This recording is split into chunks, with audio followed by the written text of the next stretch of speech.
नमस्कार दोस्तों, मैं मनोज चौहान एक बार फिर से आप सबका स्वागत करता हूं मेरे YouTube चैनल में। दोस्तों, आज अपन अध्ययन की श्रृंखला को आगे बढ़ाते हैं। राजस्थान की जो कृषि प्रणाली चल रही थी उस कृषि प्रणाली को आगे बढ़ाते हैं। अभी तक अपने कृषि की विशेषताएं और महत्व के बारे में अध्ययन किया था। आज अपन बात करते हैं कि राजस्थान में कृषि के कौन कौन से प्रकार हैं।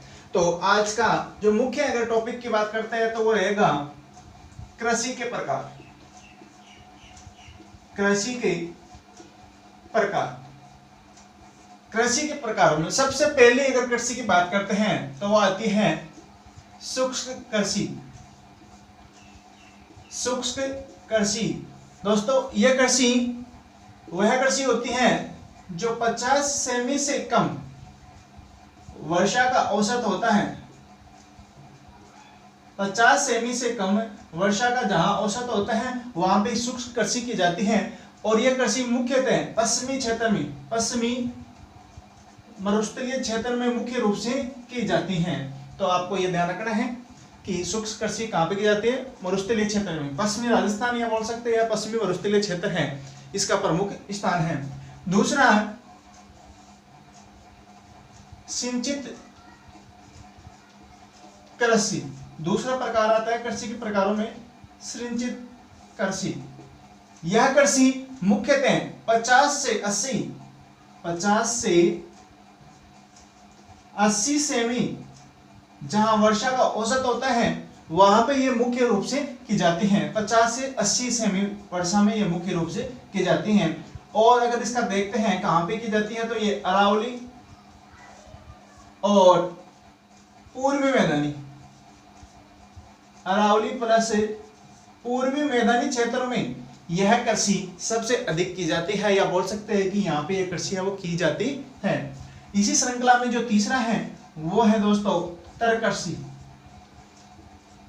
तरकृषि, तरकृषि उसे बोलते हैं, तरकृषि उसे बोलते हैं जहां 100 सेमी से अधिक, 100 सेमी से अधिक क्या होती है? वर्षा होती है। और इस वर्षा वाले क्षेत्र में जो कृषि की जाती है उस कृषि को बोलते हैं तरकृषि। मुख्य रूप से ये दक्षिणी पठारी क्षेत्र, जो दक्षिणी पठारी क्षेत्र है वहां पे मुख्य रूप से की जाती हैं। और जिले की बात करते हैं तो झालावाड़ जिला है, झालावाड़ जिला जहां पे मुख्य रूप से ये कृषि है की जाती है। और अगर बात करते हैं दक्षिणी पठारी क्षेत्र तो यहाँ पे ये कृषि की जाती है। ठीक है दोस्तों, इसी साथ साथ नेक्स्ट जो कृषि का प्रकार आता है वो है मिश्रित कृषि। मिश्रित कृषि मैंने आपकी राजस्थान की जो कृषि की विशेषता है उसमें से पहले बता दिया था कि राजस्थान में सर्वाधिक की जाने वाली, यह राजस्थान में सर्वाधिक की जाती है, ध्यान रखना। यह कृषि राजस्थान में सर्वाधिक रूप में की जाती है, क्योंकि इस कृषि प्रणाली में होता क्या है कि इसमें जो कृषि क्रियाएं हैं उस कृषि क्रिया के साथ अनेक प्रकार के सहायक कार्य, अपन यहाँ पे पशुपालन नहीं बोल सकते, अनेक प्रकार के सहायक कार्य, सहायक कार्यों में अपन पशुपालन को बोल सकते हैं, मुर्गी पालन को बोल सकते हैं, या अनेक प्रकार के गन्ना उद्योग वगैरह हो गया, कपड़ा उद्योग भी बोल सकते हैं। अनेक प्रकार के सहायक कार्य, कृषि के साथ साथ अनेक प्रकार के सहायक कार्य जहां किए जाते हैं या उस कृषि के साथ किए जाते हैं वो कृषि कौन सी होती है? मिश्रित कृषि। तो ध्यान रखना, कृषि के साथ साथ अन्य सहायक कार्य जहां किए जाते हैं या किए जाते हैं वो होती है कौन सी? मिश्रित कृषि। इसलिए राजस्थान में यह कृषि है वो सर्वाधिक की जाती है। कृषि का नेक्स्ट प्रकार की बात करते हैं, अगर पांचवा प्रकार का बात करते हैं तो वह है सीढ़ी नुमा कृषि। सीढ़ी नुमा कृषि। सीढ़ी नुमा कृषि वह कृषि होती है जहां पहाड़ी भाग, जो पहाड़ी भाग होते हैं उन पहाड़ी भागों के ढाल के विपरीत, ढाल के विपरीत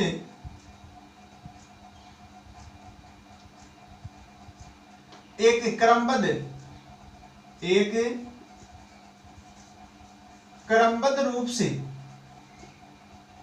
रूप से बाड़ बनाकर की जाने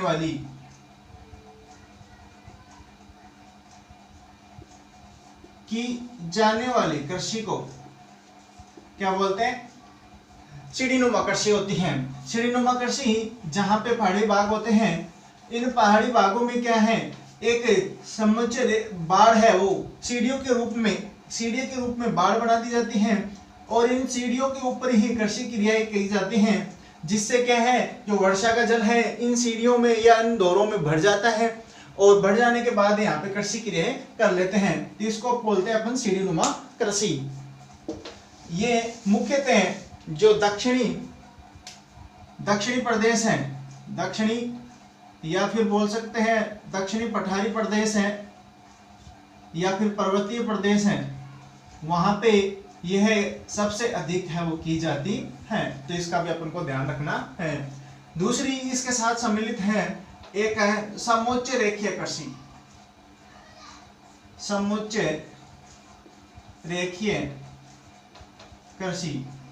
समोच्च रेखीय कृषि क्या होती है?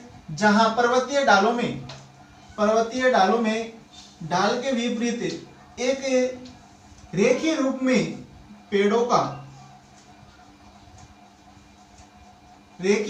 पेड़ों को जो लगाया जाता है या पेड़ों की कृषि की जाती है एक रेखीय रूप में, उसको बोलते हैं अपन क्या? समोच्च रेखीय कृषि। तो ये भी पहाड़ी बागों में ही की जाती है। तो ये था अपना समोच्च रेखीय कृषि। इसके बाद में अपन बात करते हैं नेक्स्ट कृषि की प्रकार की, तो वो है मुख्य रूप से स्थानांतरित कृषि।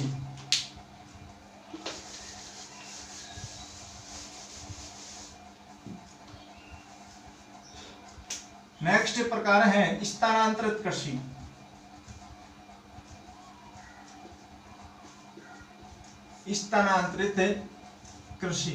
दोस्तों स्थानांतरित कृषि है, उसको जूमिंग कृषि के नाम से भी जाना जाता है। जूमिंग कृषि के नाम में, जूमिंग कृषि यह पूर्वोत्तर भारत में इसको जूमिंग कृषि के नाम से जाना जाता है। वैसे ये स्थानांतरित कृषि होती है कि स्थानांतरित कृषि वह कृषि होते हैं जिसको काटकर,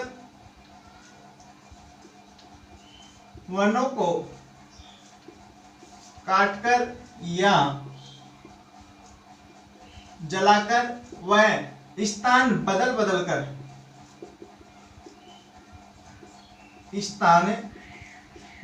कर की जाने वाली कृषि होती है। वो कौन सी होती है? स्थानांतरित कृषि होती है। और दोस्तों स्थानांतरित कृषि है ये, इसका अगर बात करते हैं तो अलग अलग नामों से ये जानी जाती है स्थानांतरित कृषि। इसको अगर भारत के डेफिनेशन से देखते हैं, तो पूर्वोत्तर भारत में इसको जूमिंग के नाम से जाना जाता है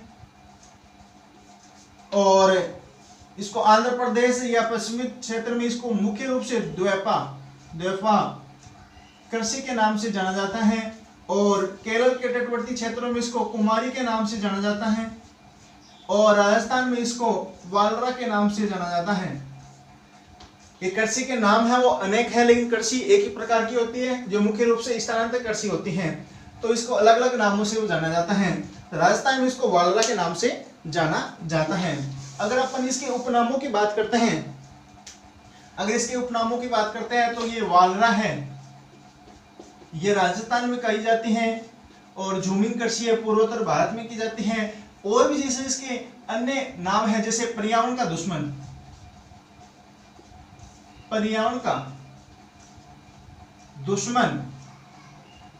कृषि, क्योंकि ये पर्यावरण का दुश्मन होती है, क्योंकि लगातार इसमें पेड़ों की जो कटाई और जलाने का काम करने के बाद यहाँ पे कृषि की जाती है, इसलिए इसको पर्यावरण का दुश्मन कहते हैं। इसके साथ इसको स्लेश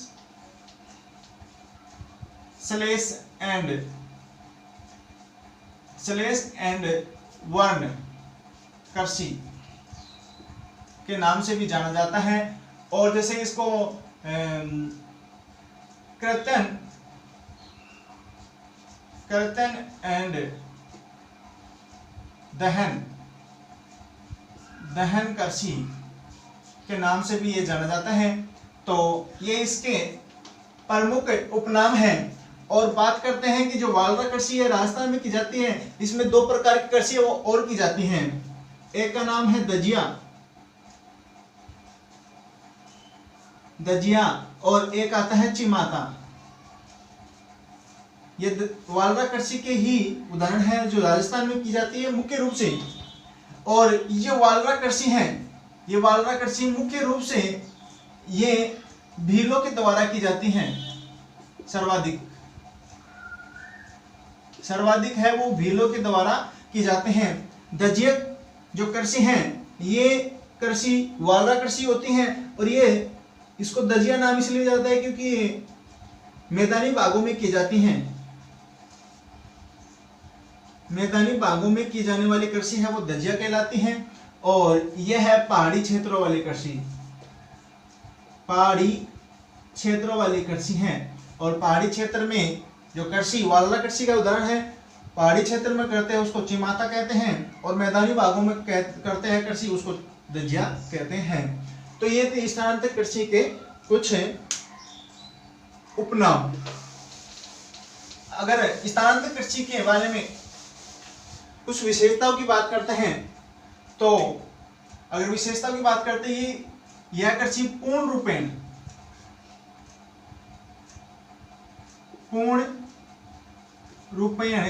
प्राकृतिक कृषि है।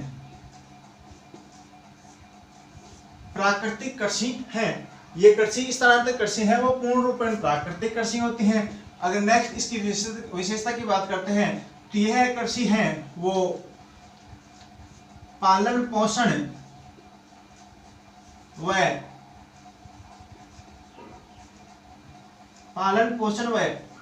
पेट भरने वाली कृषि है। क्योंकि यह कृषि एक व्यापारिक कृषि नहीं होती है। इसमें सिर्फ और सिर्फ कृषक हैं वो अपना आजीवन चलाने के लिए या फिर अपना जीवन निर्वाह चलाने के लिए यह कृषि की जाती है। इसमें व्यापार है बिल्कुल भी नहीं होता है, वह अपना परिवार का पेट भरता है। इसलिए इसको क्या बोलते हैं, पालन पोषण या फिर पेट भरने वाली कृषि भी इसको मुख्य रूप से बोलते हैं। कई बार में ये प्रश्न आया हुआ है एग्जाम में भी, तो इसको आपको विशेष तौर से ध्यान रखना है। नेक्स्ट अगर कृषि की विशेषताओं की बात करते हैं अपन,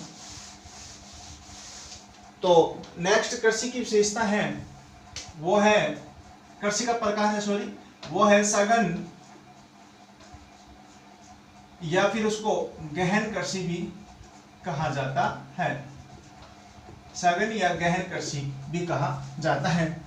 देखिए दोस्तों, सघन या गहन कृषि कहाँ की जाती है, जहां जनसंख्या है वो तो होती है ज्यादा, जनसंख्या ज्यादा होती है, लेकिन यहाँ पे क्या होता है, जो कृषि भूमि है, कृषि भूमि वो होती है कम। तो बोल सकते हैं कि सघन जनसंख्या वाले क्षेत्रों में जो कृषि की जाती है उसको सघन या गहन कृषि की जाती या गहन कृषि बोलते हैं। ठीक है, तो जनसंख्या के अधिक होने से यहाँ पे जो कृषि की जाती है वह कृषि सघन या गहन कृषि होती है। इसलिए पोषण स्तर बनाए रखने के लिए, पोषण स्तर बनाए रखने के लिए, पोषण स्तर बनाए रखने के लिए यहाँ पे अनेक प्रकार के रासायनिक उर्वरकों व कृत्रिम साधनों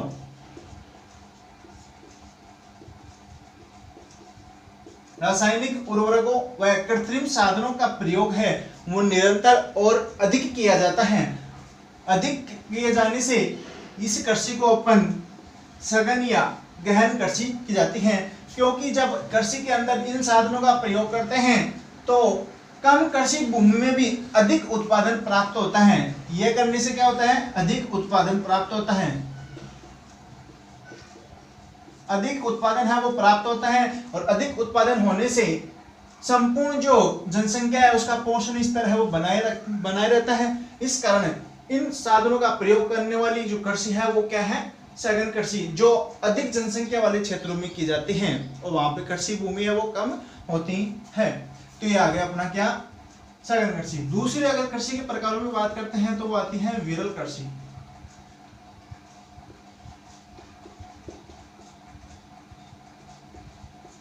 विरल कृषि जस्ट इसका अपोजिट होता है, वह क्षेत्र जहां पे कृषि भूमि तो अधिक है लेकिन जनसंख्या कम होती है। कृषि भूमि अधिक वह जनसंख्या कम होती है और वहां पे की जाने वाली कृषि है वो कौन सी होती है, विरल कृषि। और जनसंख्या है वो कम होती हैं और कम होने के कारण जनसंख्या है वो कम होने के कारण यहाँ पे पोषण स्तर वाली समस्या है वो लागू नहीं होती है। इसलिए इस कृषि में ये दोनों विशेषता होने के कारण यहाँ पे क्या है, प्राकृतिक तरीके से, प्राकृतिक बोल सकते हैं या फिर परंपरागत कृषि पद्धति द्वारा यहाँ पे क्या की जाती है, कृषि कार्य किया जाता है। और परंपरागत कृषि पद्धति द्वारा जिन क्षेत्रों में कृषि भूमि अधिक या जनसंख्या कम होती है और वहां पे जो कृषि की जाती है उसको क्या बोलते हैं, विरल कृषि कहा जाता है। जस्ट इसका अपोजिट है, यहाँ पे रासायनिक व कृत्रिम साधनों का प्रयोग है वो नहीं किया जाता, इसलिए यहाँ पे क्या करते हैं अपन, जो कृषि क्षेत्र है वो अधिक है, जनसंख्या कम है, इसलिए यहाँ पे प्राकृतिक या परंपरागत कृषि पद्धति द्वारा कृषि कार्य किया जाता है। तो ये अगला विरल कृषि है वो प्रकार है। नेक्स्ट अगर प्रकारों की बात करते हैं अपन, नेक्स्ट प्रकार की बात करते हैं तो वह है ट्रक फार्मिंग।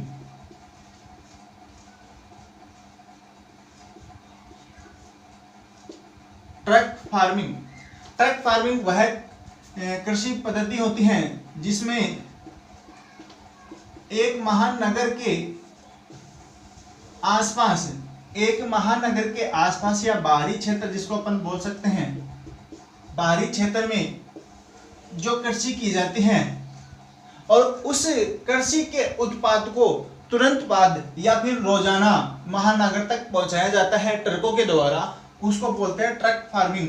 तो इस कृषि में मुख्य रूप से जो कृषि एग्जाम्पल के रूप में जो कृषि है वो मुख्य रूप से या तो फल या फूल या सब्जी यह कृषि होती हैं। महानगर के बाहरी क्षेत्र या आसपास के क्षेत्रों में जो कृषि की जाती है जिसका उत्पाद रोजाना ट्रकों के द्वारा महानगर तक पहुंचाया जाता है उसको क्या बोलते हैं, ट्रक फार्मिंग कृषि बोलते हैं। इसमें मुख्य रूप से फल फूल और सब्जियां आती हैं, जहां पे उत्पाद करने के बाद इनको जैसे ही तोड़ लिया जाता है या फिर इनका उत्पाद कर लिया जाता है, इनको उत्पादों को रोज ट्रकों के द्वारा है वो महानगर तक भेजा जाता है, इसलिए इसको ट्रक फार्मिंग कहते हैं। इसको ट्रकों के द्वारा रोजाना क्यों भेजा जाता है, क्योंकि ये जो कृषियां होती हैं ये मुख्य रूप से शीघ्र खराब होने वाली होती हैं, शीघ्र खराब होने वाली कृषि होती है, इसलिए इसको तुरंत ही महानगर तक पहुंचाया जाता है, इसलिए इसको बोलते हैं ट्रक फार्मिंग कृषि। नेक्स्ट कृषि का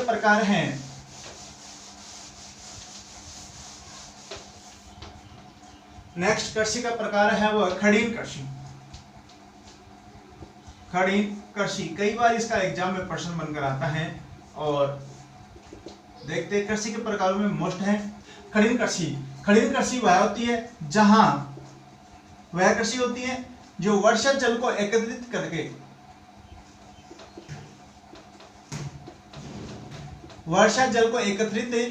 करके जो कृषि की जाती है उसको बोलते हैं खड़ीन कृषि। और यह खड़ीन कृषि है वो सबसे ज्यादा है वो जैसलमेर में की जाती है और सर्वप्रथम यह कृषि है वो जैसलमेर में ही की गई थी और इसकी जो शुरुआत की गई थी, इसकी अगर शुरुआत है वो पालीवाल ब्राह्मणों द्वारा इसकी शुरुआत है वो की गई थी सर्वप्रथम।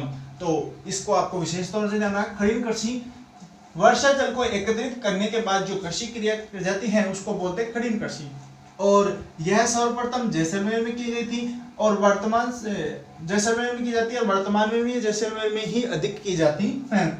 और इस कृषि की शुरुआत है वो पालीवाल ब्राह्मणों द्वारा जैसलमेर में की गई थी। ये भी इसको भी ध्यान रखना है, शुरुआत पालीवाल ब्राह्मणों द्वारा जैसलमेर में ही की गई थी। ठीक है। इसके बाद में अगर कृषि का प्रकार है दूसरा, अगर बोलते हैं राजकीय कृषि।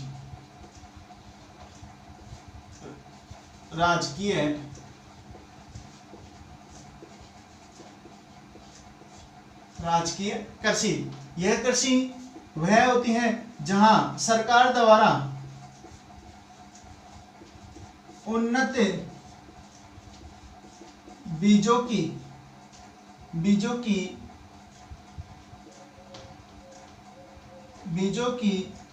किस्मों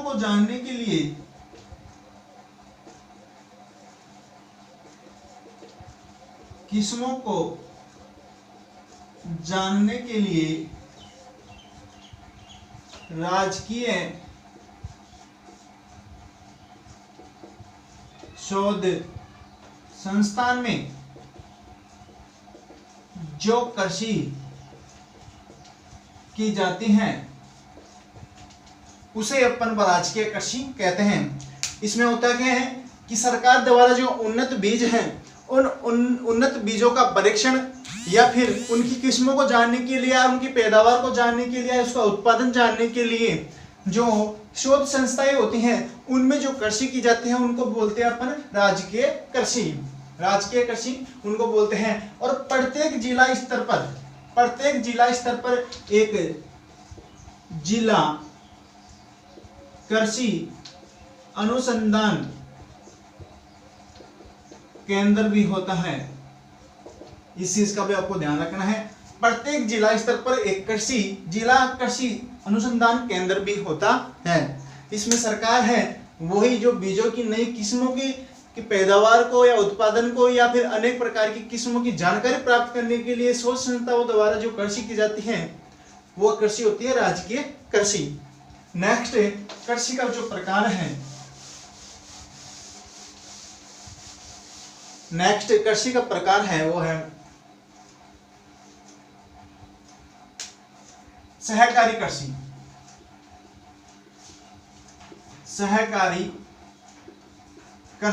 सहकारी कृषि वह कृषि होती है जहां अनेक किसानों द्वारा कृषि क्रिया एक साथ की जाती हैं।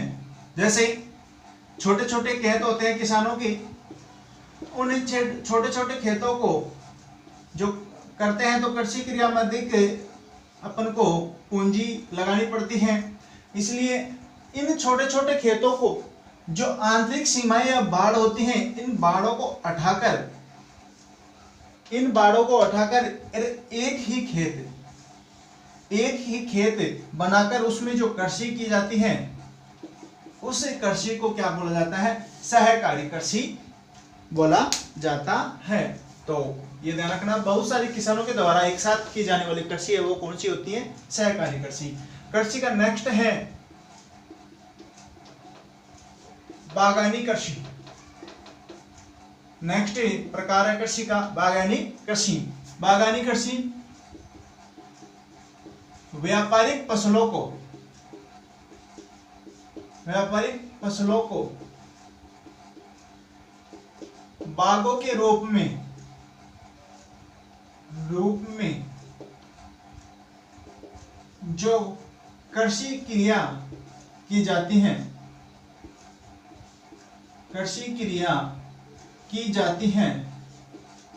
उसे क्या बोलते हैं अपन, बागानी कृषि।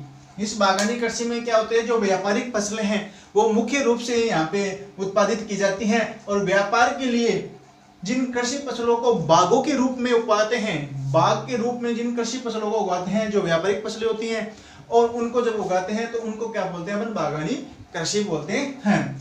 और दोस्तों एक और आती है इससे संबंधित बारानी कृषि।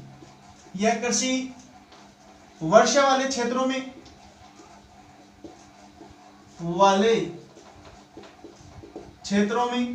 प्लस है जहां सिंचाई सुविधाएं नहीं होती हैं, सिंचाई सुविधाएं नहीं होती हैं, वहां पर बारानी कृषि वो की जाती हैं, वर्षा वाले क्षेत्रों में की जाती हैं, प्लस जहाँ पे सिंचाई सुविधाएं नहीं होती है वहां पे जो कृषि की जाती है वो कौन सी होती है, बारानी कृषि होती है।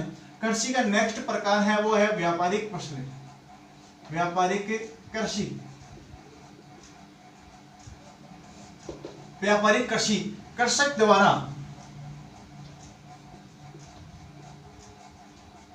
द्वारा आर्थिक लाभ के लिए, आर्थिक लाभ के लिए जो कृषि की जाती है, आर्थिक लाभ के लिए जो कृषि की जाती है उसको अपन व्यापारिक कृषि के नाम से जानते हैं। नेक्स्ट कृषि का प्रकार है वो है जीवन निर्वाह कृषि, जीवन निर्वाह कृषि। कृषक द्वारा अपने जीवन यापन के लिए या अपने जीवन निर्वाह के लिए जो कृषि पद्धति जो कृषि करते हैं, सिर्फ अपने जीवन निर्वाह के लिए जो कृषि की जाती है उसको बोलते हैं जीवन निर्वाह कृषि। नेक्स्ट कृषि की अगर बात करते हैं नेक्स्ट तो वो होती है एक जैविक कृषि, जैविक कृषि पद्धति। इस जैविक कृषि पद्धति या फिर बोल सकते हैं जैविक कृषि, जैविक कृषि किसे बोलते हैं? देखिए दोस्तों, जैविक कृषि वह कृषि होती है जिसमें जैविक खादों को या फिर बोल सकते हैं देसी खादों का उपयोग जिस कृषि में किया जाता है वो होती है जैविक कृषि। जैविक कृषि जिसमें देसी खादों का क्या किया जाता है, प्रयोग किया जाता है, देसी खादों का प्रयोग किया जाता है, वह कृषि कौन सी होती है, जैविक कृषि। इस कृषि करने से अनेक प्रकार के रिजल्ट है वो देखने को मिलते हैं। जैसे अपन इसमें एक तो है कम लागत लगती है, कम लागत, क्योंकि जैविक खाद ये क्या है, अपन जो जैविक देसी खाद है वो अपन को आसपास के क्षेत्रों से मिल जाते हैं, कम ही पैसों में मिल जाते हैं। रासायनिक व अनेक प्रकार के उर्वरकों का या कृत्रिम साधनों का प्रयोग करने से क्या है, अनेक प्रकार का जो पूंजी है वो अधिक लगानी पड़ती है, इसलिए वो कृषि अधिक खर्चीली होती है। इसमें क्या है, देसी खादों का प्रयोग किया जाता है जिसमें एक तो कम लागत होती है, प्लस सिंचाई की आवश्यकता कम, सिंचाई की कम आवश्यकता,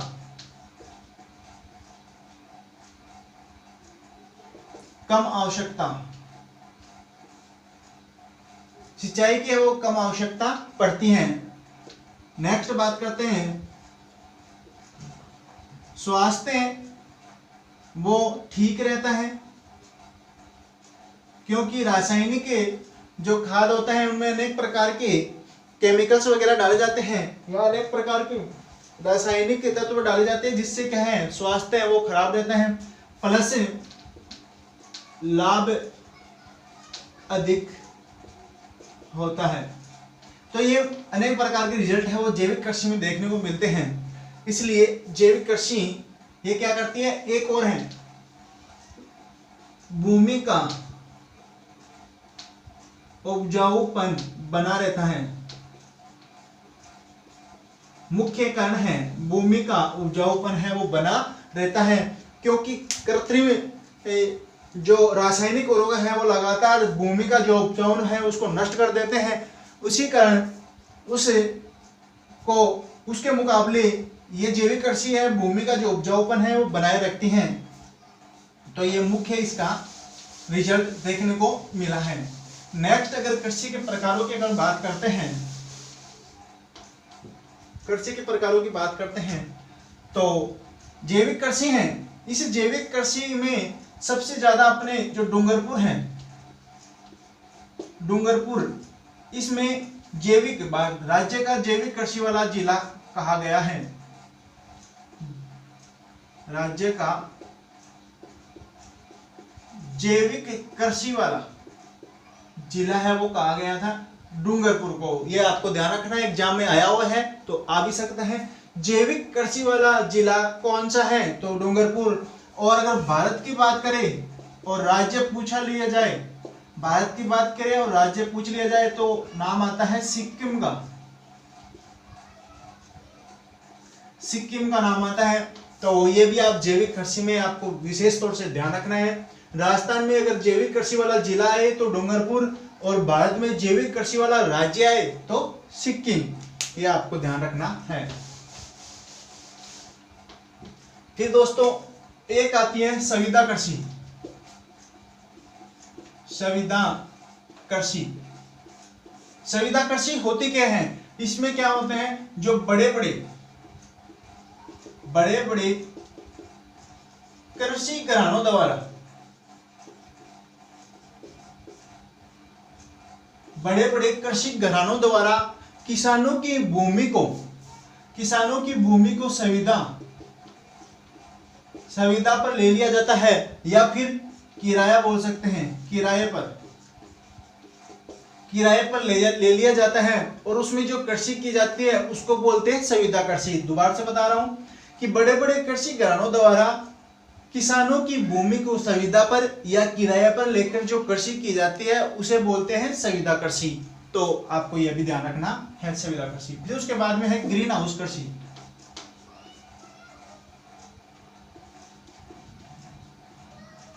ग्रीन हाउस कृषि, यह कृषि वह कृषि होती है जो ग्रीन हाउस गैसों का प्रभाव या फिर ग्रीन हाउस गैसों के द्वारा जो कृषि क्रिया की जाती है उसको बोलते हैं ग्रीन हाउस कृषि कहते हैं। नेक्स्ट कृषि के प्रकार हैं रिले कृषि। रिले कृषि वह होती है जो एक खेत में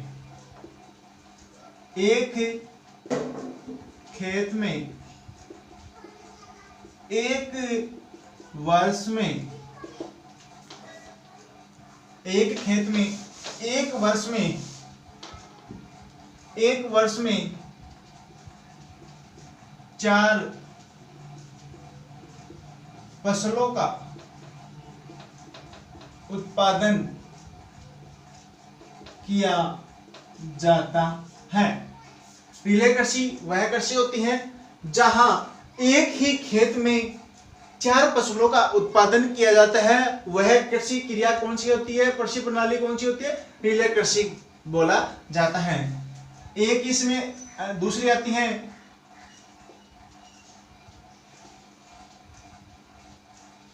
डैयो कृषि।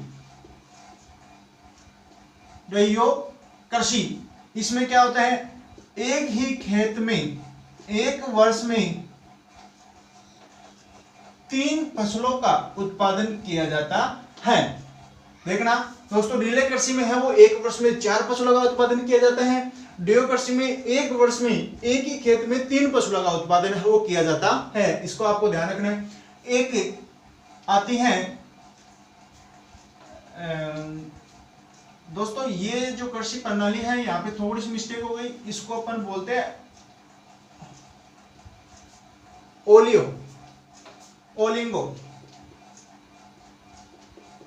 ओलिंगो कल्चर। ओलिंगो कल्चर में 3 कृषि फसलें आती हैं, और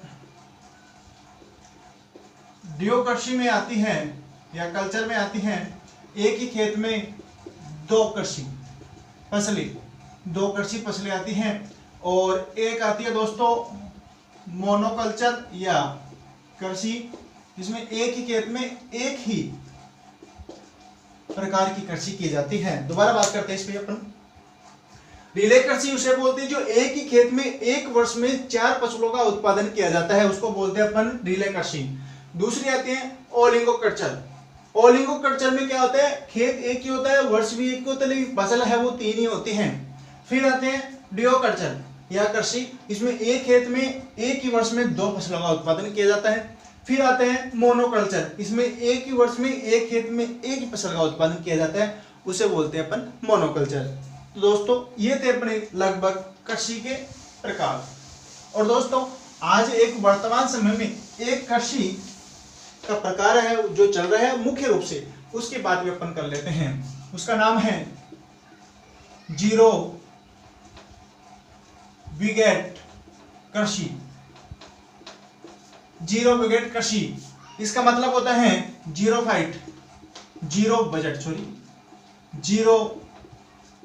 बजट कृषि। ये मुख्य रूप से जीरो बजट कृषि है। इसका अगर शुरुआत देखते हैं तो कर्नाटका से ही स्टार्ट हुई थी। कर्नाटक से ये कृषि प्रणाली है वो शुरू हुई थी। इसमें क्या होता है, इसमें दोस्तों जो भैंस और जो गाय है, इन भैंस और गाय का जो मल प्लस मूत्र के द्वारा जो देसी खाद बनाया जाता है,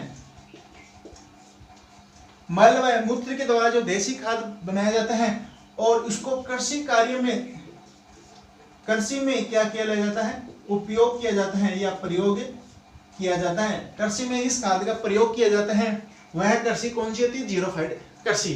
देखिए दोस्तों, इसमें क्या होता है, इसमें करने से अनेक प्रकार के अपने जो लाभ है वो अधिक प्राप्त होते हैं, प्लस कम है वो खर्चे होते हैं। इसलिए ये शुरुआत तो कर्नाटक में हुई थी, लेकिन बात करते हैं अगर बजट, कृषि बजट 2019 और 20 की अगर बात करते हैं तो राज्य के 3 ऐसे जिले हैं, एक तो टोंक, एक सिरोही और एक है बांसवाड़ा। ये 3 ऐसे जिले हैं जहां पे बजट, कृषि बजट 2019 और 20 में इन 3 जिलों में जीरोफाइड कृषि के लिए चुना गया है। इसको अपन को ध्यान रखना है, नोट लगा के ये चीज आप लिख भी सकते हो कि 2019 और 20 के बजट में टोंक, सिरोही और बांसवाड़ा जिले को जीरोफाइड कृषि के लिए चुना गया है। तो दोस्तों ये थे मुख्य रूप से कृषि के प्रकार, और इसके बाद अपन नेक्स्ट टॉपिक के बारे में बात करते हैं। आज के लिए इतना ही, धन्यवाद।